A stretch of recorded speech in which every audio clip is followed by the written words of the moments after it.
하나님 사랑, 하이 스토리 메이커스. 네, 오늘 특송 감사합니다.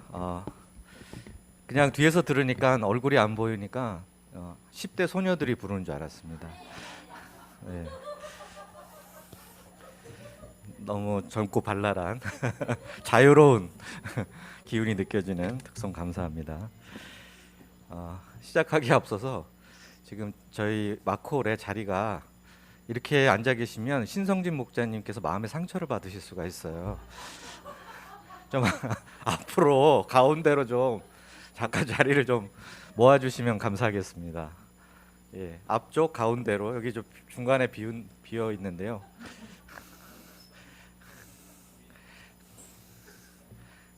네, 감사합니다. 예, 오늘 말씀의 제목은 진리가 너희를 자유롭게 하리라입니다. 요절은 요한복음 8장 31절과 32절이 되겠습니다. 같이 한 목소리로 읽어보겠습니다. 시작. 그러므로 예수께서 자기를 믿은 유대인들에게 이르시되 너희가 내 말에 거하면 참으로 내 제자가 되고 진리를 알지니 진리가 너희를 자유롭게 하리라.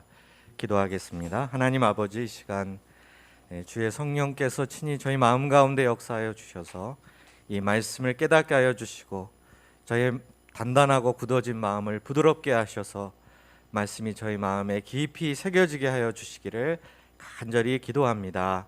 주님의 말씀 안에서 참 자유를 발견케 도와 주시옵소서. 예수님의 이름으로 기도하였습니다. 프랑스 소설가 중에 알퐁스 도데라는 분을 다들 아실 겁니다. 저희가 학교 다닐 때 교과서에서 별이라는 소설을 배운 적이 있는데 요즘에도 교과서에 나오는지는 잘 모르겠습니다. 그런데 이 알퐁스 도데의 단편 소설 중에 스갱시의 염소라는 소설이 있습니다. 이 소설의 주인공은 스갱시가 기르는 염소인데 스갱시가 굉장히 잘해줍니다. 모든 것을 보살펴주고 돌봐주고 사랑해주는데 그럼에도 불구하고 울타리 안에 사는 것이 너무 싫어서 나는 자유롭게 되고 싶다. 자유를 항상 꿈꾸는 그런 염소가 나옵니다. 근데 어느 날 드디어 이 줄을 끊고 염소가 탈출에 성공해서 울타리 밖으로 나가게 됩니다. 막 그 울타리 밖에 풀밭에서 뒹굴면서 자유를 만끽합니다. 그런데 행복은 아주 잠깐뿐이었습니다. 곧이어서 늑대가 나타나가지고 이 스갱시의 염소를 물어 죽이게 됩니다. 소설의 마지막 장면에 보면 그 염소가 자기 주인이 있는 스갱시가 있는 그 집을 바라보는데 그 눈동자가 점점 희미해져 가면서 피 흘려 죽어가는 모습으로 이 소설을 끝내게 됩니다. 사람은 누구나 이 소설에 나오는 염소처럼 자유를 갈망하고 속박을 싫어합니다. 그러나 인간에게 있어서 사실 절대적인 자유라는 것이 과연 존재할까요? 그 어떤 것으로부터도 속박받지 않는 그런 절대적인 자유라는 것이 과연 가능할 것인가? 한번 질문을 던져볼 필요가 있습니다. 사실 사람에게 절대적 자유라는 것은 존재하지 않습니다. 자유를 얻기 위해서는 그 대가로 치러야만 하는 비용이 반드시 있습니다. 우리가 정말로 자유를 누리려면 그 자유의 결과로 생명이 주어지느냐 혹은 죽음이 주어지느냐 하는 것부터 먼저 따져봐야 됩니다. 만약 자유의 결과 죽음이라면 그것을 우리가 자유라고 부르지 않고 방종이라고 부르게 됩니다. 마치 물고기에게 있어서 물은 속박이 아니라 물고기가 살아갈 수 있는 생명의 터전인 것과 같습니다. 그러면 우리가 진정한 자유를 누리기 위한 생명의 터전이 과연 무엇일까요? 그 생명의 터전을 우리가 오늘 말씀을 통해서 발견할 수 있기를 기도합니다. 31절을 보십시오. 우리 31절 다 같이 한번 읽어보겠습니다. 시작. 그러므로 예수께서 자기를 믿은 유대인들에게 이르시되 너희가 내 말에 거하면 참으로 내 제자가 되고. 예수님께서는 자기를 믿은 유대인들에게 말씀하고 계십니다. 근데 요한복음에서 믿음이라는 단어는 굉장히 다양한 의미로 쓰입니다. 요한복음의 믿음은 아주 초보적인 기초적인 믿음에서부터 성숙하고 온전한 믿음에 이르기까지 다양한 층위를 가지고 있습니다. 그러면 이 본문에 나오는 유대인들은 어떤 믿음을 가진 사람들일까요? 여기 유대인들은 아직 초보적인 믿음의 단계에 머물러 있던 그런 사람들을 가리킵니다. 예수님께서는 그들이 온전한 믿음으로 나아가려면 무엇이 필요한가에 대해서 가르쳐 주고자 하십니다. 그 가르침의 핵심이 무엇일까요? 31절 말씀에 보면 이 말씀의 핵심은 바로 너희가 내 말에 거하면 이라는 말 속에 담겨져 있습니다. 그 다음에 나오는 제자가 되고 진리를 알고 자유케 되리라는 것은 예수님의 말씀 안에 거하게 될 때 그 다음 단계로 자연스럽게 일어나게 되는 것들에 대해서 말씀하고 계신 것입니다. 그러면 예수님의 말씀 안에 거한다는 것이 도대체 무슨 뜻일까요? 거한다는 말은 본래 장막을 치다, 텐트를 치다 하는 뜻이 있습니다. 즉 그곳에 거주한다라는 뜻입니다. 말씀에 거한다는 것은 말씀 속에 집을 짓는다. 그래서 그 말씀 안에서 살아간다라는 의미가 있습니다. 예수님의 말씀이 나를 지으신 분이 만든 인간 사용 설명서구나 이렇게 믿고 그 말씀을 믿고 따르며 순종하여 살아가는 삶을 바로 말씀 안에 거한다라고 말할 수 있습니다. 그런데 이 본문의 시제를 보면 말씀 안에 거한다, 내 말에 거하라 이 말이 현재 시제입니다. 현재 시제는 계속의 의미가 있습니다. 즉 일시적으로 잠깐 예수님 말씀 안에 거하고 그만두는 것이 아니라 예수님 말씀에 계속해서 끝까지 거하는 것, 이것이 바로 예수님께서 말씀하신 너희가 내 말에 거하면 이란 말씀에 담긴 의미입니다. 이렇게 예수님의 말씀 안에 지속적으로 거하는 사람을 가리켜서 우리가 그 사람을 뭐라고 부를 수 있을까요? 제자입니다. 바로 이런 사람이 제자입니다. 우리가 예수님 믿는 사람을 뭐라고 부르죠? 믿는 사람, 신자라고 부릅니다. 자, 근데 여기에 보면 믿은 유대인들에게 예수님은 참 제자가 되라고 말씀하고 계십니다.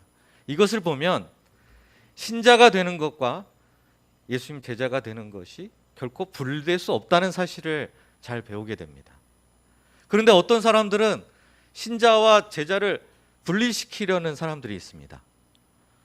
예수님을 다 믿어야 되지만 그렇다고 해서 모든 사람이 다 제자가 될 필요는 없다. 제자가 될 사람은 따로 특별하게 부르심을 받은 소수가 있을 뿐이고 모두가 다 그렇게 될 필요는 없다라고 주장하기도 합니다. 그런데 오늘 이 31절의 예수님의 말씀에 보면 그렇지 않다는 것을 알 수 있습니다. 신자가 곧 제자입니다. 신자는 반드시 제자가 되어야만 그 믿음이 온전한 믿음을 갖출 수 있게 됩니다. 우리 모임이 올해 몇 주년이 되었을까요? 60주년이 되었습니다. 60년 하면은 우리 한국 사람들은 60살이 되면 뭐라고 부릅니까? 환갑 뭐 해가지고 큰 잔치를 열지 않습니까? 이번에 우리가 세계선교 보고대회를 열었는데 마치 우리 모임에게 있어서 환갑잔치와 같은 그런 역할을 했다고 볼 수도 있겠습니다. 60주년을 맞이해서 이렇게 축하도 해야 되겠지만 지난 60년을 돌아보면서 또 앞으로의 60년을 내다보면서 우리가 가진 핵심 가치가 무엇인가, 그리고 앞으로 또 우리가 계속 붙들어야 될 가치가 무엇인가에 대해서 좀 생각해 볼 필요가 있지 않을까 합니다. 그런데 그 핵심 가치를 바로 우리는 오늘 방금 우리가 읽은 31절 말씀 속에서 발견할 수 있다고 믿습니다. 너희가 내 말에 거하면 참으로 내 제자가 되고. 지난 60년간 우리가 붙들어왔던 말씀, 우리의 방향, 우리의 모토가 이 말씀 속에 다 담겨져 있지 않은가 합니다. 60년 전에 한국 교회는 성경 공부라든지 제자 훈련이라든지 이런 것들에 대한 개념이 별로 없던 시대였습니다.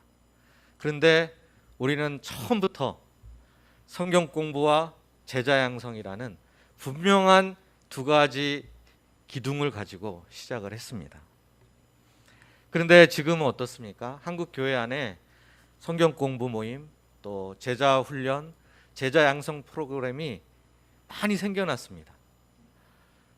한국 교회가 이렇게 변화하게 된 데에는 여러 요인들이 있겠지만 그 중에 하나, 우리 모임이 지난 60년간에 알게 모르게 직감적으로 끼쳐왔던 선한 영향력이 있다고 믿습니다. 정말 하나님께 우리가 감사할 일입니다. 그러면 우리가 또 앞으로 무엇을 해야 될까요? 지난 60년 동안 성경 공부 많이 하고 제자 훈련했으니까 이제는 좀 딴 거를 좀 해봐야 되지 않을까요? 혹시 다른 방향을 한번 찾아봐야 되는 것은 아닐까요? 그런데 오늘 예수님의 말씀에 따르면 말씀 안에 거하고 그리고 참 예수님의 제자가 되는 것은 얼마간 하다가 그만두고 말 성질의 것이 결코 아니라는 사실을 우리는 다시 한번 발견하게 됩니다. 말씀과 제자도 이 두 가지에는 졸업이 없고 은퇴도 없습니다. 우리 목자님들 중에는 은퇴하신 분들도 계십니다. 그런데 은퇴를 하셨다고 해서 말씀 공부와 제자도에서 은퇴하신 분은 아무도 없습니다. 여전히 뜨거운 열정을 가지고 말씀을 배우고자 하시고 예수님을 따르는 제자의 길을 가고자 하십니다. 바로 이게 우리가 앞으로 또한 60년을 내다보면서 우리가 가야 할 길이고 방향인 줄 믿습니다. 우리가 앞으로도 변함없이 예수님의 말씀을 배우고 그 말씀을 묵상하고 그 말씀에 순종하며 살아갈 수 있기를 기도합니다. 그래서 끝까지 예수님을 따르는 제자의 길을 갈 수 있기를 간절히 기도합니다. 그러면 예수님의 말씀 안에 거하여 참 제자가 되면 그 다음 어떻게 될까요? 어떤 일이 일어나게 될까요? 32절을 보십시오. 32절도 같이 한번 읽어보겠습니다. 시작. 진리를 알지니 진리가 너희를 자유롭게 하리라. 예수님 말씀 안에 거하고 참 제자가 되면 가장 먼저 진리를 알게 됩니다. 근데 여기서 진리가 무엇일까요? 36절에 보시면 아들이 너희를 자유롭게 하면 너희가 참으로 자유로우리라 라는 말씀이 있습니다. 이 36절과 32절은 거의 구조가 같지 않습니까? 여기서 보면 이 진리는 곧 하나님의 아들이신 예수님을 가리키고 있다는 것을 분명하게 알 수가 있습니다. 결국 진리를 안다는 것은 예수님을 알게 된다는 뜻입니다. 우리가 진리이신 예수님을 알면 그 진리가 우리를 자유롭게 할 거라고 예수님은 약속하고 계십니다. 근데 이 예수님의 말씀을 뒤집어 보면 예수님을 알기 전 인간의 상태가 어떠한 상태인가를 말해주고 있는 것입니다. 크게 두 가지로 생각해 볼 수 있습니다. 첫째는 진리를 알지 못하는 상태, 거짓에 속고 있는 상태라는 것을 알 수 있습니다. 또한 자유롭게 하리라 라는 말씀을 통해 볼 때 자유롭지 못한 상태, 무언가에 속박되어 있는 노예 상태에 놓여 있다라는 것을 알 수가 있습니다. 그러면 누가 우리를 거짓으로 속이고 있는 것일까요? 예수님은 우리를 속이고 있는 그 자의 정체에 관해서 44절과 45절에서 아주 분명하게 그 정체를 밝히고 계십니다. 제가 읽어보겠습니다. 너희는 너희 아비 마귀에게서 났으니 너희 아비의 욕심대로 너희도 행하고자 하느니라. 그는 처음부터 살인한 자여 진리가 그 속에 없으므로 진리에 서지 못하고 거짓을 말할 때마다 제 것으로 말하나니 이는 그가 거짓말쟁이요 거짓의 아비가 되었습니다. 내가 진리를 말함으로 너희가 나를 믿지 아니하는도다. 여기에 정체가 드러나 있습니다. 우리를 거짓으로 속이고 있는 자, 그는 거짓의 아비인 사탄 마귀였습니다. 마귀는 어떤 말로 사람들을 속이고 있을까요? 마귀는 마음의 욕심대로 행하는 것이 옳은 일이라고 속이고 있습니다. 하나님 없이 내 소원대로 사는 것이 그것이 자유다, 이렇게 속이고 있습니다. 예수님께서는 마귀가 처음부터 살인한 자여 거짓말했다고 말씀하십니다. 이 처음부터라는 말, 우리는 이 말에서 어디를 떠오르게 되나요? 창세기 3장이 자연스럽게 떠오르지 않습니까? 그때 마귀는 사람에게 다가와서 이렇게 말을 했습니다. 하나님 말씀에 불순종하여 선악과를 따먹는다 해도 아무 일도 일어나지 않는다. 너는 결코 죽지 않을 것이다. 죽기는커녕 내가 하나님처럼 될 것이다. 너는 하나님과 같은 무제한의 자유를 누리게 될 것이다 라고 속삭였습니다. 이것이 마귀가 처음부터 했던 거짓말, 아주 새빨간 거짓말이었습니다. 사람이 그 유혹에 넘어가 선악을 알게 하는 나무의 실과를 먹음으로 하나님께 불순종했을 때 어떻게 되었습니까? 마귀의 말이 전부 거짓이라는 것이 다 드러나고 말았습니다. 정령 죽지 않으리라 했지만 영생할 수 있었던 사람이 이 일로 말미암아 죽음이라는 피할 수 없는 운명에 처하게 되었습니다. 이것이 바로 처음부터 살인한 자였던 마귀의 숨은 노림수였습니다. 지금도 마귀는 똑같은 거짓말로 같은 맥락에서 이 시대 사람들을 속이고 있습니다. 어떤 거짓말을 할까요? 하나님 없이 살아도 괜찮다. 아무 문제 없다. 왜 하나님의 말씀에 매여서 살려고 하느냐? 왜 스스로 그렇게 부자유하게 살려고 하느냐? 세상에 너 자신보다 위대한 존재는 없다. 너 자신이 선악과 가치 판단의 기준이 되어라. 다른 어떤 존재에도 얽매이지 말고 너만의 길을 가라. 네가 온전히 네 자신이 될 때 너는 신이 될 것이다. 이런 말들을 학문과 예술과 방송과 사람들 사이의 대화와 강연과 여러 가지 경로를 통해서 마귀는 계속해서 이 시대 사람들에게 속삭이고 있습니다. 21세기는 한마디로 말해서 자기 숭배를 권하는 사회입니다. 인류 역사에 이런 때는 없었습니다. 이토록 자아를 부풀리고 자기를 숭배하는 것이 옳고 그렇게 하도록 요구하는 그런 시대는 이제껏 없었습니다. 그 결과 많은 부모들이 자기 자녀를 교육할 때 내 생각이 무조건 옳다. 너 잘했다. 너는 잘못한 것이 아무것도 없다. 라며 무조건 그저 두둔하는 그런 현상이 생기고 있습니다. 사람들은 내 생각, 내 자존심, 내 감정, 내 느낌을 모든 것 위에 최우선에 두게 되었습니다. 어디에도 매이기를 싫어합니다. 그런 심리 때문인지 요즘에는 결혼도 잘 하지 않으려고 하고 결혼을 하더라도 자녀를 낳기를 싫어하는 현상이 생겼습니다. 그래서 정말 원하는 대로 자유롭게 되었습니까? 우리가 사람들의 삶의 이면을 들여다보면 겉으로는 과거에 비해서 참 자유롭게 된 것처럼 보이지만 실상 그 내면에는 얽매인 것이 정말 많이 있구나 하는 것을 발견하게 됩니다. 자기가 너무 소중하다 보니까 이 자기를 잃지 않을까 하는 두려움, 불안에 늘 시달리고 있습니다. 자기 것에 대한 집착에서 나온 불안 때문에 현대인들의 특징 중에 하나가 갖가지 인격 장애와 질환에 시달리고 있다는 점입니다. 또 자기애가 너무 강하다 보니 다른 사람 입장에서 이해하고 배려해주고 공감해주는 능력을 잃어버린 사람들이 너무나 많아졌습니다. 오로지 나만 생각하다 보니 대인관계에서 또 공동체 생활 가운데 크고 작은 갈등과 어려움을 겪는 사람들이 많아졌습니다.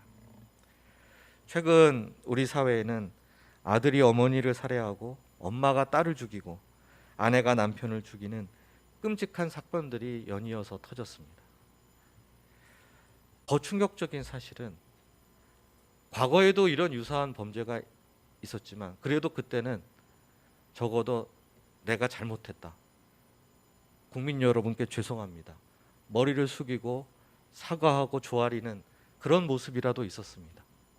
그런데 요즘에는 범인들이 고개를 빳빳이 세우고 내가 아무것도 잘못한 것이 없다, 나는 이렇게 할 수밖에 없었다, 사회가 문제다, 다른 사람이 문제다 하며 모든 책임과 탓을 사회와 타인에게 돌리는 그런 모습을 보게 됩니다.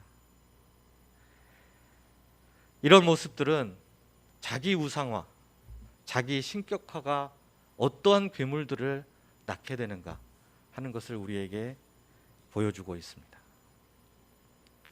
그렇다면 진정한 자유는 어디에서 오는 것일까요?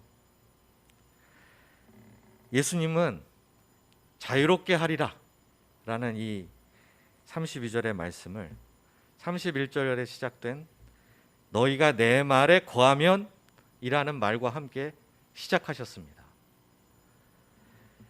이 말씀은 참 역설적인 말씀이라고 할 수 있습니다.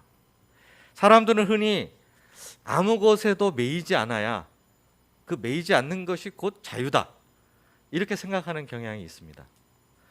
그런데 예수님은 너희가 내 말에 매이게 될 때 그때야 참으로 자유로울 것이다, 이렇게 우리에게 말씀하고 계신 것입니다. 어떻게 매임이 자유가 될 수 있을까요? 매임이 속박이 아니라 어떻게 참 자유가 될 수 있을까요? 한용운 시인이 있습니다. 그분의 시 중에 복종이라는 제목의 시가 있습니다. 제가 잠깐 읽어보겠습니다. 남들이 자유를 사랑한다지만은 나는 복종을 좋아하여요. 자유를 모르는 것은 아니지만 당신에게는 복종만 하고 싶어요. 복종하고 싶은데 복종하는 것은 아름다운 자유보다도 달콤합니다. 그것이 나의 행복입니다. 그러나 당신이 나더러 다른 사람을 복종하라면 그것만은 복종을 할 수가 없습니다. 다른 사람을 복종하려면 당신에게 복종할 수 없는 까닭입니다, 라고 노래하고 있습니다. 한용운 시인은 원래 스님인데 참 은혜로운 시를 많이 남겼습니다.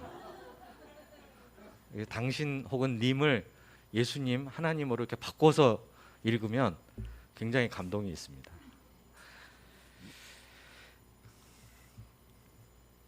이 시가 노래하고 있듯이 우리는 가장 고귀한 것에 가장 가치 있는 분께 복종함으로써 그 외에 다른 모든 것으로부터 자유를 얻을 수 있습니다. 그래서 우리가 예수님의 말씀에 매이게 될 때 그때 비로소 참된 자유를 누릴 수 있습니다. 오직 예수님의 말씀에 매이면 우리는 가진 것에 내가 많이 가졌느냐 적게 가졌느냐에 더 이상 매이지 않게 됩니다. 성공과 실패에 일희일비하지 않게 됩니다. 지위의 높고 낮음에 목을 매지 않게 됩니다. 예수님의 말씀에 매이면 더 이상 이 땅에 속한 것들에게 매이지 않고 하늘을 훨훨 나는 새처럼 자유롭게 살 수가 있습니다. 이런 자유를 누렸던 사도 바울이 빌립보서에서 다음과 같은 고백을 한 적이 있습니다. 나는 비천에 처할 줄도 알고 풍부에 처할 줄도 알아. 모든 일 곧 배부름과 배고픔과 풍부와 궁핍에도 처할 줄 아는 일체의 비결을 배웠노라. 내게 능력 주시는 자 안에서 내가 모든 것을 할 수 있느니라. 모든 것을, 어떤 상황과 조건 가운데서도 만족하고 기뻐하며 행복한 삶을 살 수 있는 자유, 이것이야말로 절대적인 자유입니다. 조건과 상관없는 절대적인 자유를 그는 누린 사람이었습니다. 우리가 말씀을 놓으면 어떻게 될까요? 처음에는 좀 자유로울 것 같습니다. 말씀 공부 안 해도 되고, 소감 안 써도 되고, 메시지 안 듣고 드라마 보고, 그러면 얼마나 자유로울까요? 그러나 자유는 잠깐입니다. 아까 스갱시의 염소, 자유는 잠깐밖에 못 누렸습니다. 곧이어 늑대가 나타납니다. 늑대가 어디 멀리 있는 것이 아닙니다. 내 안에 늑대가 살고 있습니다. 나의 죄의 소욕, 나의 탐욕, 나의 더러운 정욕이 나를 사로잡아 죽음과 파멸로 이끌어가게 될 것입니다. 거짓의 아비인 마귀에게 속아 이리저리 휘둘리는 삶을 살 수밖에 없게 될 것입니다. 하나님을 떠나서 예수님의 말씀을 떠나면 자유를 얻는 것이 아니라 곧 마귀의 손아귀에 사로잡히게 됩니다. 예수님의 말씀을 듣지 않고 마귀의 종으로 살지 않을 수 있는 사람은 아무도 없습니다. 예수님에게 철저하게 매인 사람이 가장 자유로운 사람입니다. 예수님께 항복하는 사람이 가장 행복한 사람입니다. 라임이 있지 않습니까? 항복하면 행복할 수 있습니다. 우리가 예수님의 말씀의 매임으로 거짓 자유에 질식되지 않아야 하겠습니다. 그래서 어떤 조건, 어떤 상황 속에서도 누릴 수 있는 그리스도 안에 있는 참 자유를 누리며 살 수 있기를 간절히 기도합니다. 예수님의 말씀에 대한 유대인들의 반응이 어떻을까요? 33절을 보십시오.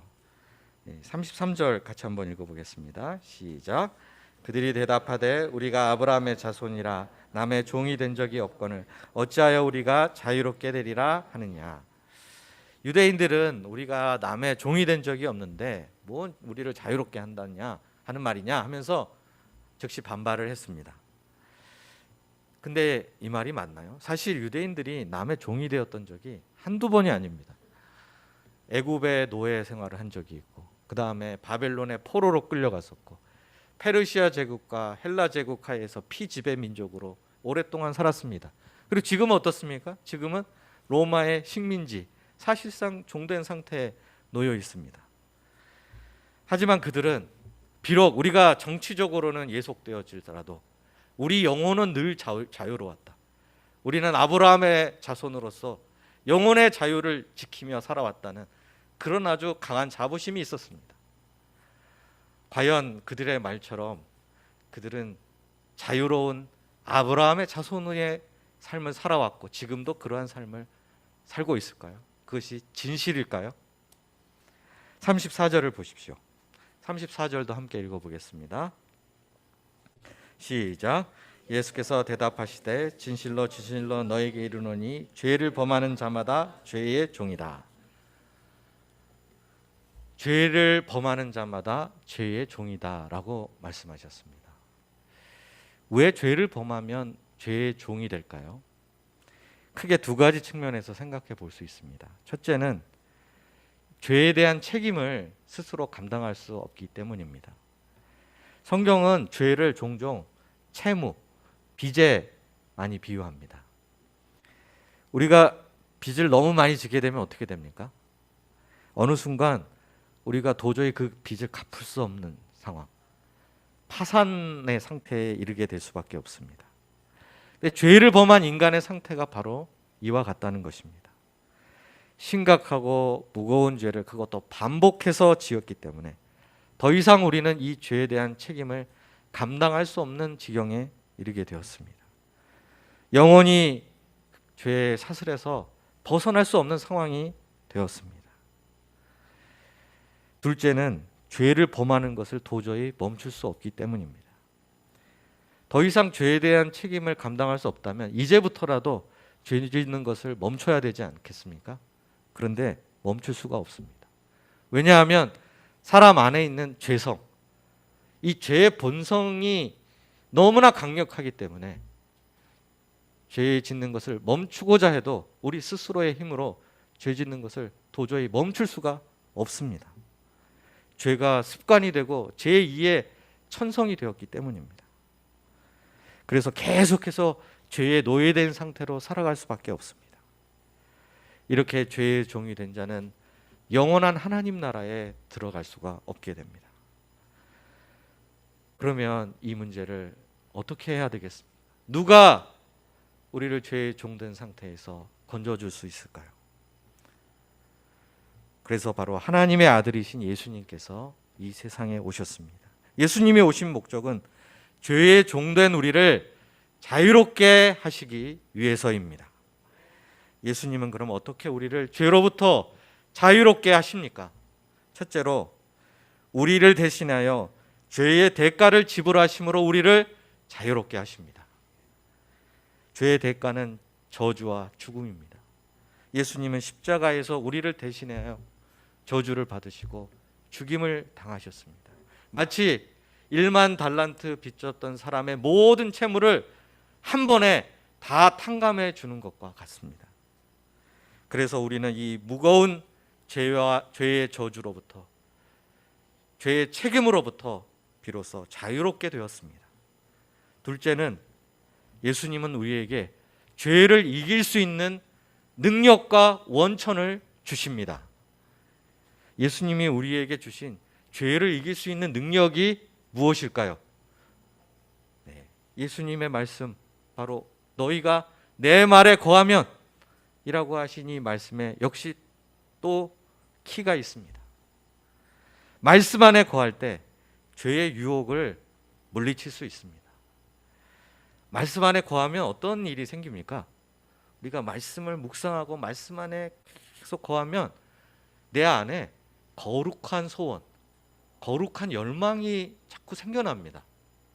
그래서 이 거룩한 열망이 강해지고 뜨거워지면 그게 너무 크기 때문에 우리 속에서 일어나는 이 죄의 소욕, 죄의 소원들을 압도해 버립니다.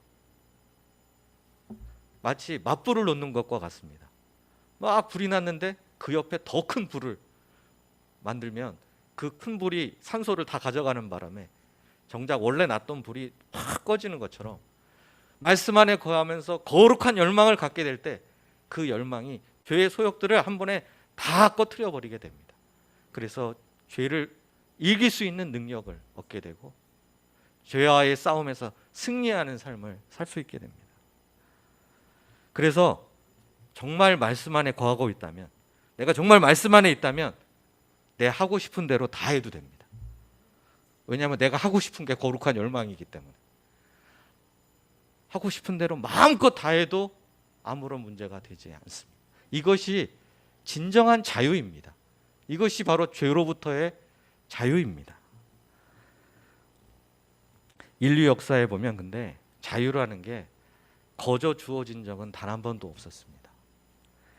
노예 해방을 위해서 수많은 사람들이 피를 흘렸습니다.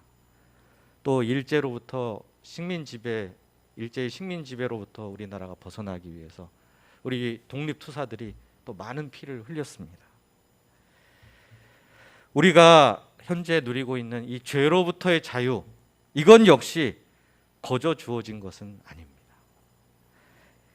여기에는 예수님의 크나큰 희생이 있었습니다. 예수님은 시공간에 매일 수밖에 없는 사람이 되셔서 이 세상에 오셨습니다. 그리고 마침내 손과 발이 묶인 채 십자가에서 피 흘려 죽으셨습니다. 예수님은 우리를 자유롭게 하기 위해서 자신의 자유를 포기하셨습니다.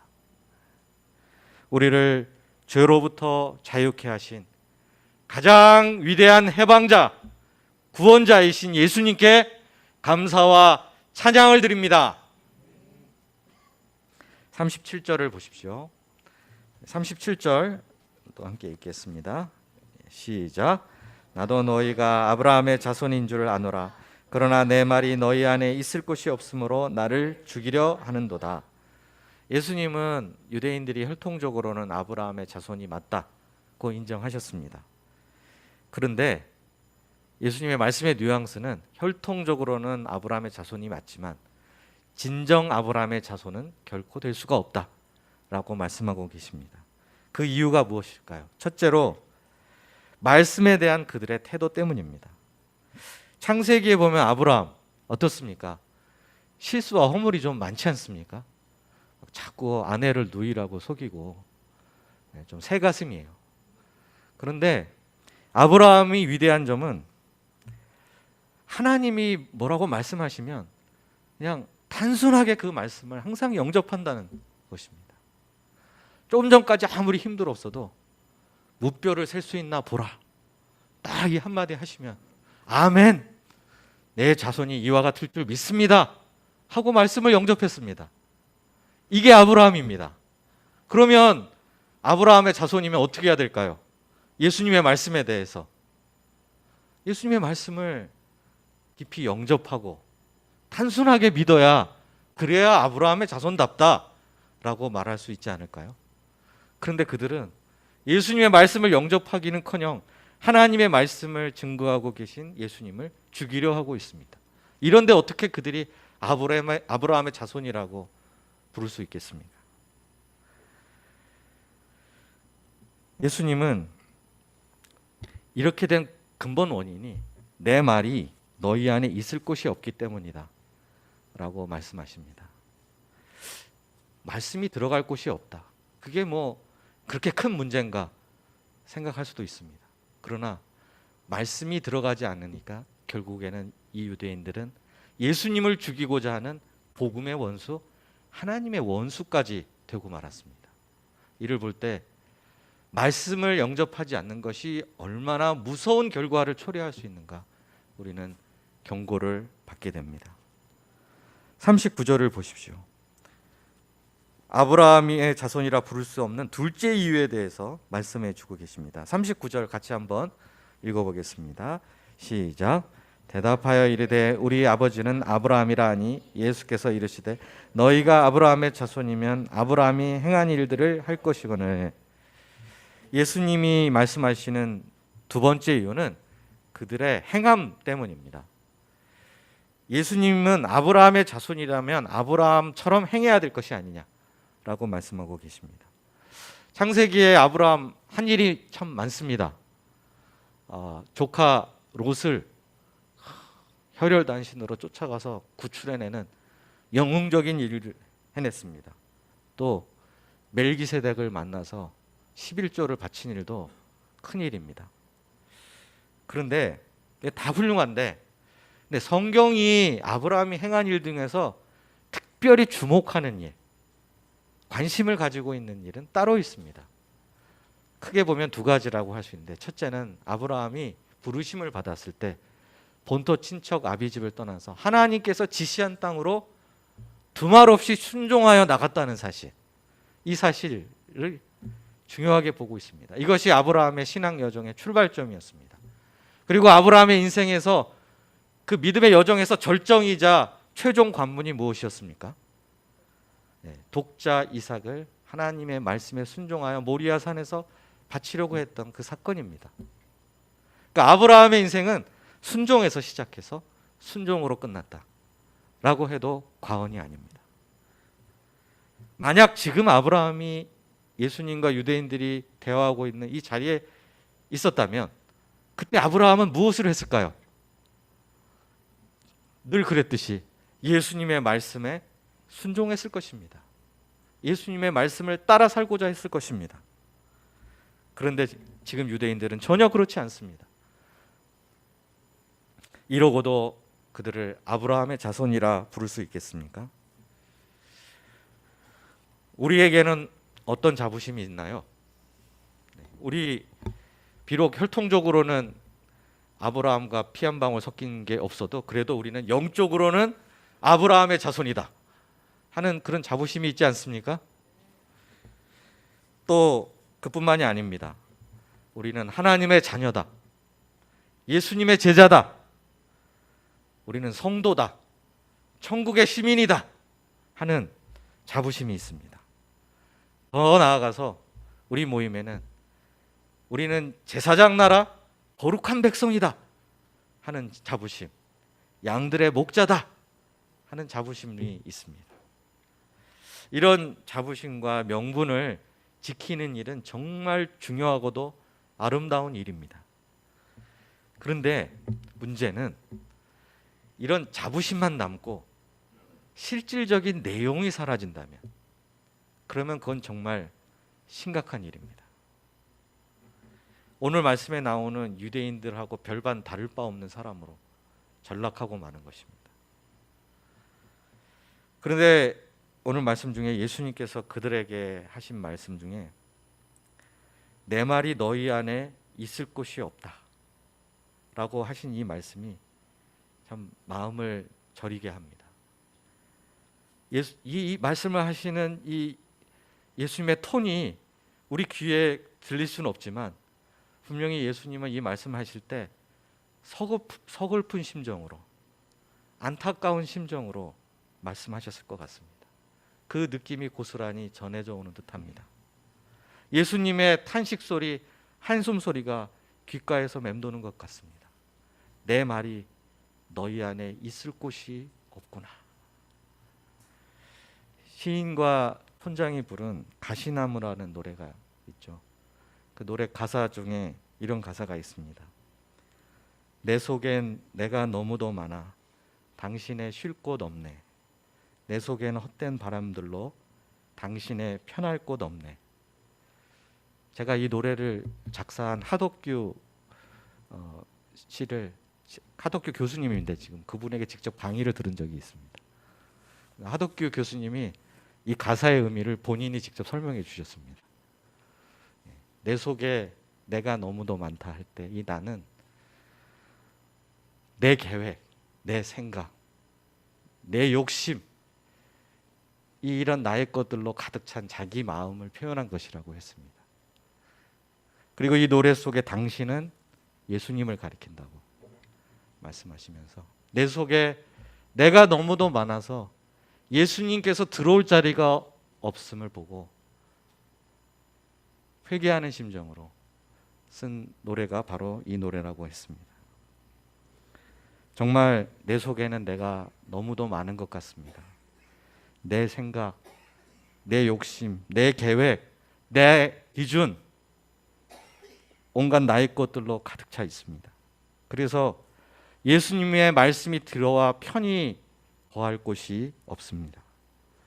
어떻게 해야 될까요? 내 속에 너무 많은 나를 비우는 작업부터 시작해야 되지 않을까요? 예수님의 말씀이 내 속에 들어와 거하실 만한 자리를 우리가 만들어 드려야 하지 않겠습니까? 그렇지 않다면 우리는 다시 죄에 끌려다니는 인생을 살 수밖에 없을 것입니다. 자유는 생명의 터전을 기반으로 할 때 참 자유가 된다고 서두에서 말씀드렸습니다. 그럼 우리가 참된 자유를 누릴 수 있는 생명의 터전이 무엇일까요? 바로 예수님의 말씀입니다. 우리가 내 안을 비워 주님의 말씀이 들어올 자리를 만들 수 있기를 기도합니다. 그래서 아브라함처럼 단순하게 예수님의 말씀을 믿고 순종하며 살아갈 수 있기를 간절히 기도합니다. 기도하겠습니다. 살아계신 하나님 아버지, 이 시간 내 말이 너희 안에 거하면 너희가 참 내 제자가 되고 진리를 알지니 진리가 너희를 자유롭게 하리라. 귀한 말씀을 주셔서 감사합니다. 하나님 아버지, 예수님의 말씀이 거할 자리를 만들게 도와주시옵소서. 말씀이 내 안에 들어와서 모든 거짓을 몰아내고 모든 얽매인 것들을 끊어내 주시옵소서. 그래서 주님 안에서 참 자유를 누리며 살아갈 수 있기를 간절히 기도합니다. 예수님의 이름으로 기도하였습니다.